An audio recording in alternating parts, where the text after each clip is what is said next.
آ جاتا ہے تو ابلیس اسی خلا پر حملہ آور ہوتا ہے، وہیں سے ہماری زندگی میں داخل ہوتا ہے۔ اگر ہم اپنی زندگیوں کے خلا کو کلام سے، دعا سے، پرست سے، یقین سے، بھروسے سے اس خلا کو پر کرتے رہیں تو خداوند میں ہم کیا ہو جاتے ہیں؟ اونچا قد رکھ لیتے ہیں۔ ہمارا قد چھوٹا نہیں، ہم ایمان کے بڑے لوگ ہیں، کیونکہ ہمارا ایمان جو ہے وہ ہمیں بادشاہی کا گواہ بناتا ہے۔ اپنی زندگی کے اندر ایسی منصوبہ سازی کریں کہ آپ زمینی بھی کہلائیں اور آسمانی بھی کہلائیں، اب دنیا کے بھی رہیں اور خدا کے بھی رہیں، اور آپ کلیسیا کے بھی بنیں اور خدا کی دلہن بھی بنیں، کیونکہ یہ لازمی ہے۔ اس لیے کہ ایسا نہ ہو کہ ہم بے منصوبہ بے مقصد اپنی زندگی گزارتے اپنی زندگی کا کنواں بند کر لیں اور اس کو کوئی کھولے نہ۔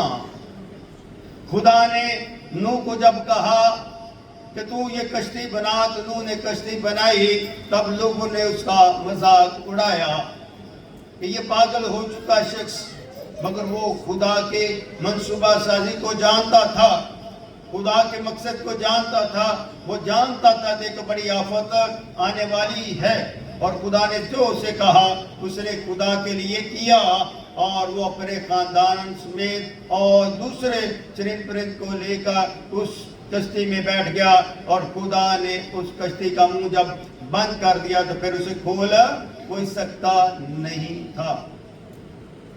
تو ایسے ہی ہمیں اپنی زندگی میں دیکھنا چاہیے کہ ہم اپنی زندگی کے لیے ایسا کام کریں کہ جس کے لیے میری بادشاہی یعنی کہ آسمانی بادشاہی کا دروازہ کھلا رہے۔ آپ کو بادشاہ کی طرف بڑھنا ہے، اگر آپ بادشاہ کی طرف بڑھیں گے تو وہ بادشاہ آپ کو بادشاہی کی طرف لے جائے گا۔ وہ بادشاہ خود تو گدھے پر ہے مگر آپ کو زندگی پر بٹھانا چاہتا ہے، خود تو وہ زمین پر دکھ اٹھاتا ہے مگر آپ کو راحت اور اطمینان میں رکھنا چاہتا ہے، کیونکہ وہ آپ کے خیالات کو جانتا اور فرماتا ہے، اور اس کے فرمانے میں کیا ہے؟ اطمینان ہے۔ اس کی فرمانے میں کیا ہے؟ اطمینان ہے، سلامتی ہے۔ جب وہ فرماتا ہے تو لوگوں کی زندگی میں سلامتی ٹھہر جاتی ہے، گھبراہٹ دور ہو جاتے ہیں، بے چینی دور ہو جاتی ہے، کیونکہ خدا اپنی محبت کو کیا کرتا ہے؟ عیاں کرتا ہے۔ ہماری زندگی کے مقصد کا منصوبہ سازی میں خدا کی محبت کا ظاہر ہونا بہت ہی ضروری ہے۔ اگر ہم خدا کی سلامتی سے دور ہو جاتے ہیں اس کا مطلب ہے کہ ہم خدا پر ایمان نہیں رکھتے۔ ہم اپنے ایمان میں چلنا چاہتے ہیں مگر خدا آپ کو کلام کے ایمان میں آگے بڑھانا چاہتا ہے تاکہ آپ خدا کے بدن کا کیا ہو جائیں؟ حصہ بن جائیں۔ اگر آپ خدا کے بدن کا حصہ بنیں گے تو خدا آپ کو کیسی برکت دیتا ہے، وہ برکت کے بارے میں ہم نہیں جانتے مگر وہ جانتا ہے، اور وہ برکت ہے روح القدس کی۔ وہ روح القدس ہمیں مل جاتا ہے اور وہ روح القدس ہمیں قابلیت عطا فرماتا ہے تاکہ ہم اپنے بدن کی اور اپنے روح کی کیا کریں؟ منصوبہ سازی کریں، اپنے خاندانوں کی منصوبہ سازی کریں، اپنے بچوں کی منصوبہ سازی بنائیں اور ایمان میں بڑھتے چلے جائیں۔ یسوع گلیوں گلیوں محلوں ٹیلوں وادیوں میں جاتا اور کلام سناتا، حالانکہ یسوع اگر ایسا بھی نہ کرتا تو اس کا کلام حواریوں کے وسیلے سے آگے پہنچ سکتا تھا اور خدا کا منصوبہ، خدا کا مقصد، خدا کا مشن پورا ہو سکتا تھا، مگر خدا نے اپنا کلام جو ہے وہ خود کیا، کیونکہ وہ خود کلام تھا، جو وہ کرتا وہ سچائی پر مبنی تھا۔ اگر وہ حواریوں کے حوالے کر دیتا تو لوگ ویسا ایمان نہ لاتے جیسا آج لوگ ایمان لا چکے ہیں۔ یسوع نے یہ نہیں کہا کہ یہ الہام مجھے ہوا، یہ مجھے فلانے نے کہا، یہ فلانا فرشتہ لے کر آیا۔ یسوع نے جو کلام کیا اپنے اختیار سے کیا ہے۔ تو یہ کلام خدا کے اختیار محکم کو ظاہر کرتا ہے.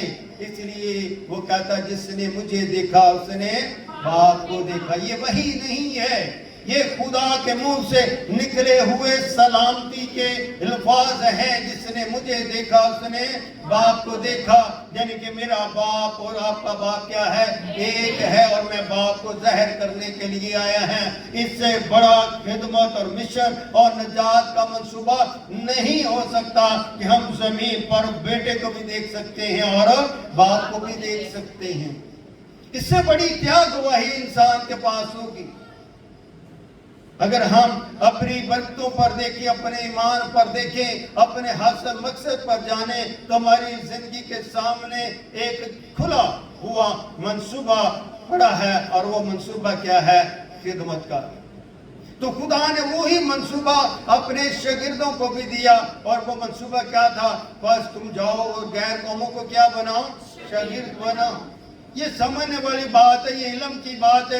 لفظ بڑے سادہ ہیں مگر ان کو سمجھنا چاہیے، کیونکہ یسوع نے جب شاگردوں کو یہ حکم دیا کہ پس تم جاؤ غیر قوموں کے پاس جاؤ، جو مجھے نہیں جانتے، جو ایمان نہیں لائے، ان کے پاس تم جاؤ اور ان کو کیا بناؤ؟ شاگرد بناؤ. یہ میرا منصوبہ ہے، یہ میری خدمت ہے، تاکہ لوگ غیروں سے آئیں، غیر قوموں سے آئیں، جو مجھے نہیں جانتے، جو بت پرست ہیں، جو اجنبی ہیں، تاکہ ان تک یہ کلام پہنچے، ان تک میرا پیغام پہنچے، ان تک یہ روشنی پہنچے، اور وہ بھی یسوع کو جان جائیں جو کماری سے پیدا ہوا ہے.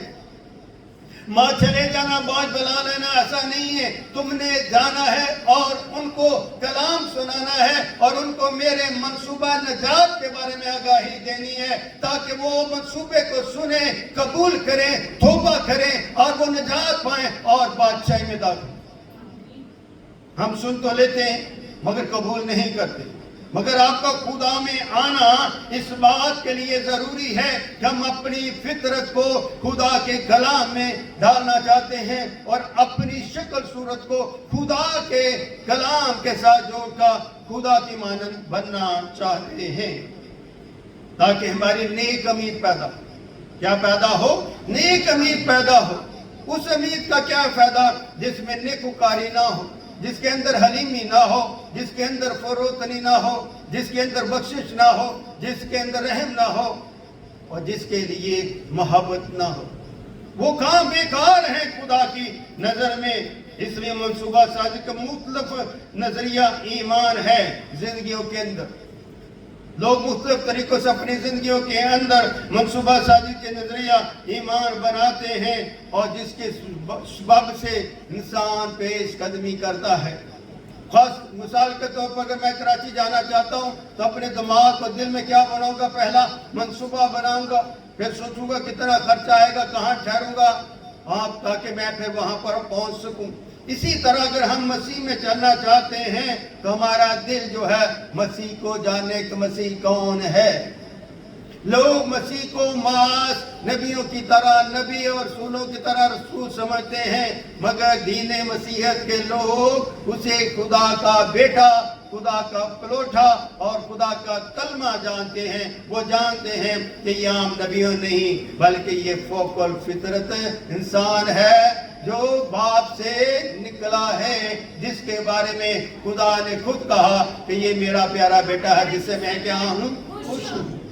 یہ خدا نے خود زمین پر لوگوں کے لیے ایک پیغام اور ایک رسالت عطا فرما دی، تاکہ ہم اس نام سے عطائیت حاصل کر لیں اور موت سے نکل کر زندگی کی اور راحت کی اور اطمینان کی زندگی میں داخل ہو کر اپنے خدا میں منصوبہ سازی کو کیا کر سکے؟ کامل کر سکے. کامیابی کے لیے آپ کو قربانی دینی پڑتی ہے. یسوع مسیح نے انسانوں کی نجات کے لیے اپنے آپ کو پیش کر دیا اور اب ہمارے لیے کہاں چڑھ گیا؟ صلیب پر چڑھا. اور ہمارے لیے کیا کہ اس نے لعنتی موت اختیار کی تاکہ ہم اسے کیا جان سکے؟ خدا جان سکے. اور اس نے کیا کہا صلیب پر؟ اے باپ ان کو معاف کر، یہ نہیں جانتے کہ کیا کرتے ہیں. حالانکہ وہ جانتے ہیں اور وہ چاہتے ہیں تو وہ صلیب کے لیے جنگ کر سکتے تھے، مگر یسوع جنگ کرنے کے لیے نہیں آیا، یسوع محبت کرنے کے لیے آیا ہے۔ اس لیے اس کی محبت کو اپنی زندگی کی سلامتی اور اپنے خیالات کے لیے اجر سمجھے۔ 12ویں آیت میں کہتا کہ میں تم کو نیک انجام کی کیا کروں؟ امید بخشوں۔ تو اس لیے خدا کے نیک انجام تک ہمیں لے کر جانا چاہتے ہیں، اور ہماری زندگی کو ناامیدی کی طرف نہیں لے کر جانا چاہتے، بلکہ امید کی بخشش دینا چاہتے ہیں۔ بخشش وہ چیز ہوتی ہے جو فری میں مل جائے، جس کا کوئی مول کوئی مقدام نہ ہو۔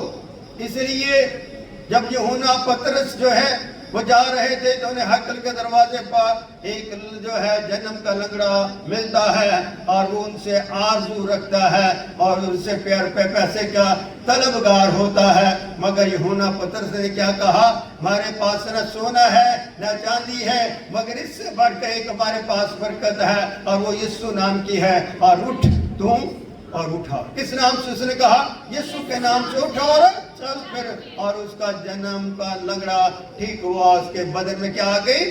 طاقت آ گئی، ان کے بدن میں قوت آ گئی، اور خدا نے کام کیا، اور اس کی زندگی میں امید کی بخشش ہو گئی، اور وہ خوشی کرتا کرتا اپنے گھر تک جا پہنچا۔ جب ہماری زندگی میں ایسے کام ہوتے ہیں تو وہ ہماری زندگی کے لیے بہت برکت کا سبب بنتے ہیں، اور ہمارا پلان جو ہوتا ہے وہ خداوند میں کیا ہوتا؟ خوشی کرتا ہے۔